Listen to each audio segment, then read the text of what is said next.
This is a story about a world obsessed with stuff. It's a story about a system in crisis.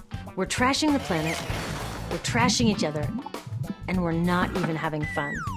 The good thing is that when we start to understand the system, we start to see lots of places to step in and turn these problems into solutions.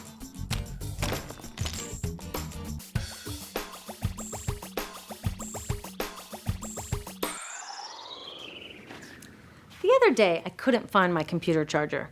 My computer is my lifeline to my work, my friends, my music.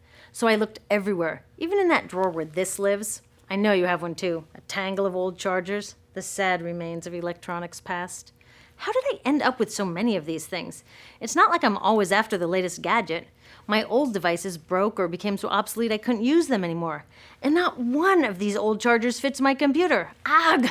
This isn't just bad luck. It's bad design. I call it design for the dump. Design for the dump sounds crazy, right? But when you're trying to sell lots of stuff, it makes perfect sense. It's a key strategy of the companies that make our electronics.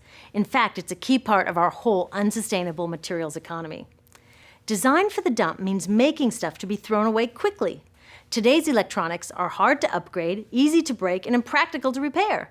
My DVD player broke and I took it to a shop to get fixed. The repair guy wanted $50 just to look at it. A new one at Target cost $39. In the 1960s, Gordon Moore, the giant brain and semiconductor pioneer, predicted that electronics designers could double processor speed every 18 months. So far, he's been right. This is called Moore's Law. But somehow, the bosses of these genius designers got it all twisted up. They seem to think that Moore's Law means every 18 months we have to throw out our old electronics and buy more. Problem is, the 18 months that we use these things are just a blip in their entire life cycle. And that's where these dump designers aren't just causing a pain in our wallets, they're causing a global toxic emergency. You see, electronics start where most stuff starts, in mines and factories. Many of our gadgets are made from 1,000 different materials, shipped from around the world to assembly plants. There, workers turn them into products using loads of toxic chemicals like PVC, mercury, solvents, and flame retardants. Today, this usually happens in far-off places that are hard to monitor, but it used to happen near my home in Silicon Valley, which, thanks to the electronics industry, is one of the most poisoned communities in the US. IBM's own data revealed that its workers making computer chips had 40% more miscarriages and were significantly more likely to die from blood, brain, and kidney cancer. The same thing is starting to happen all around the world. It turns out the high-tech industry isn't as clean as its image. So, after its toxic trip around the globe, it lands in my hands. I love it for a year or so, and then it starts drifting further from its place of honor on my desk or in my pocket. Maybe it spends a little time in my garage before being tossed out. And that brings us to disposal, which we think of as the end of its life. But really, it's just moved on to become part of the mountains of e-waste we make every year. Remember how these devices were packed with toxic chemicals? Well, there's a simple rule of production. Toxics in, toxics out. Computers, cell phones, TVs, all this stuff is just waiting to release all their toxics when we throw them away. Some of them are slowly releasing this stuff even while we're using them. You know those fat old TVs that people are chucking for high-def flat screens? They each have about 5 pounds of lead in them. Lead, as in lead poisoning. So, almost all of this e-waste either goes from my garage to a landfill or it gets shipped overseas to the garage workshop of some guy in Guiyu, China, whose job it is to recycle it. I've visited a bunch of these so-called recycling operations. Workers without protective gear sit on the ground smashing open electronics to recover the valuable metals inside and chucking or burning the parts that no one will pay them for. So while I'm on to my next gadget, my last gadget is off poisoning families in Guiyu or India or Nigeria. Each year, we make 25 million tons of e-waste, which gets dumped, burned, or recycled. And most recycling is anything but green. So are the geniuses who design these electronics actually evil geniuses? I don't think so, because the problems they're creating are well hidden even from them.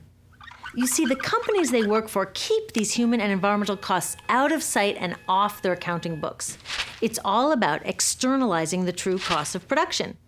Instead of companies paying to make their facilities safe, the workers pay with their health. Instead of them paying to redesign using fewer toxics, villagers pay by losing their clean drinking water.